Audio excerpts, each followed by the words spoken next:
nasa chapter 7 na po tayo, which is about working fills and strokes. Ngayon ay itong pag-aaral na to is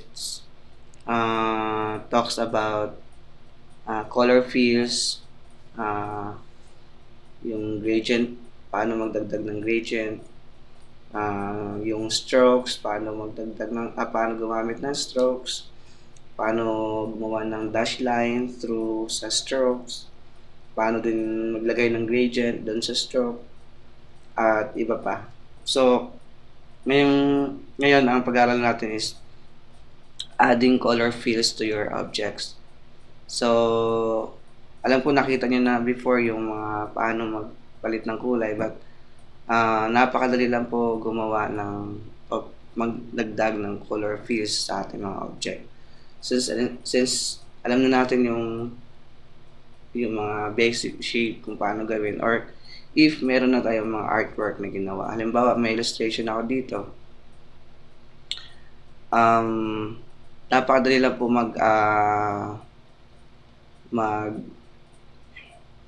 mag-fill ng color, no, sa ating object. Now, as default, nakalagay dito, pag pinindot natin yung D,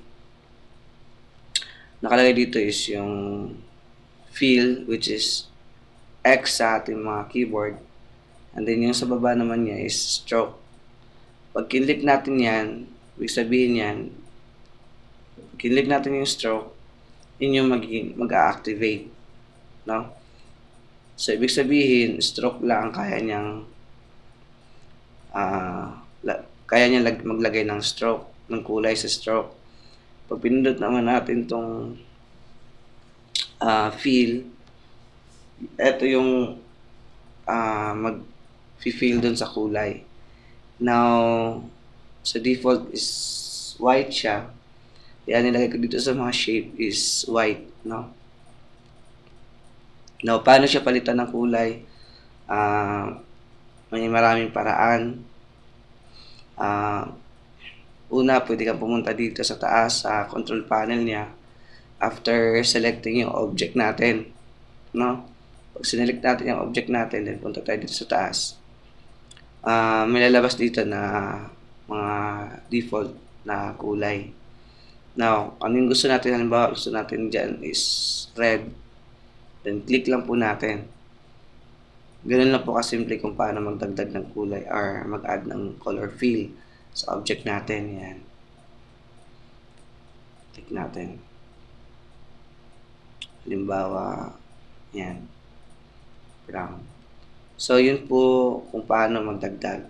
Pag kinlik natin yan, may kulay na, automatic, nagbabago din ang kulay dito according dun sa object natin. So, kung napansin natin, nag-red din siya since itong kulay ng natin, object natin is red. Now, sa ellipse, white, ganun lang po. Kadali mag-apply ng kulay, no? Click, tapos select lang. Tapos meron din pong paraan kung paano. Halimbawa, gusto mo si polygon, kopyahin yung kulay ni ellipse. Gamitan natin ng eyedropper. Yung eyedropper, kukopyahin niya yung kulay na sinelect natin. So, while selecting dun sa object natin na polygon, click natin yung eyedropper, which is eye sa ating mga keyboard. Pag kinlik natin yan, then ihanapin natin yung kulay na gusto nating gayahin ni polygon. Halimbawa, itong sa ellipse. Gusto niyang kopyahin yung kulay. Click mo lang yung ellipse, then automatic si polygon ay magbabago ng kulay base dun kay ellipse na ginaya natin.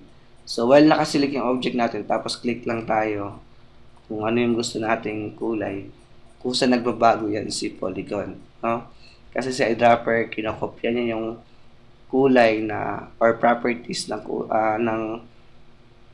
especially ang kulay ng bawat na-select natin. So, ganun po siya kadali mag-add ng color fills tapos mag-kopya ng color.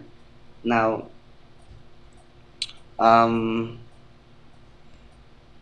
meron ditong suit Halimbawa, pag kinlik natin yan, pag gusto natin palitan ng kulay yan, halimbawa, ayan,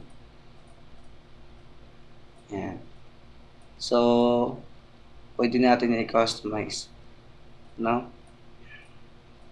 So, ganun lang po kadali palit ng kulay. Na meron pa ditong option sa swatches. Ayan. Meron ditong color guide. Base dun sa kulay na pwede rin ito, pwede rin tayong mag-click dyan sa color. And then, meron din tayong pagpipilian, no? Sa itong swatches, kagaya ng nasa taas. Meron ditong option sa baba, yung swatch libraries menu. Bali, library siya ng mga swatches, kulay. Pag kinlik natin yan, same here, makikita din po natin yan dito. Ayan. No? So, pwede natin piliin yung art history, may pagpipili kang ancient, baroque, kung ano yung gusto mong kulay, ibibigay niya yan. Halimbawa, ancient, pag kinlik natin yung ancient, ito yung lalabas sa kanya. May mga, sa system niya mismo, may mga nakalagay na ng mga kulay. Like, halimbawa, may artwork ka about yung tinrace mo yung picture or gumawa ka ng cartoons, pwede kang umanap dito, halimbawa. Skin tones. Yan. Click natin yung skin tones, then ito yung mga nalabas. Which is, normally, ito yung mga kulay ng skin. So, ganun lang po siya kadali kung paano po add ng color, then maghanap ng kulay na gusto natin. At meron pang isa kung paano direkta natin siyang mapalitan ng kulay by halimbawa si star, si square, si ellipse, tsaka si polygon or si penta. Exact. Now, gusto natin isang kulay lang sila. So, hindi natin kailangan pang paisa-isa natin palitan ng kulay. Since, halimbawa, gusto natin ng kulay is yung yellow. Gagawin natin, select natin gamit yung shift natin, key, shift key, then click dun sa mga object. Ayan, selected na yung 4 na object. Then, dito na question mark since magkaiba-iba yung kulay nila. So, hindi alam niya kung anong kulay talaga nandyan ni Illustrator. So, gusto natin palitan ng yellow.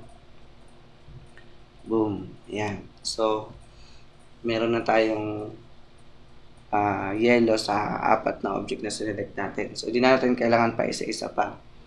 No? So, yun po yung pag-add ng color fills or paggamit ng color fills sa Illustrator. So, I hope nakuha niyo po. Napakadali lang po mag-add ng color fills. So, hanggang sa muli na pag-aaral, God bless us all.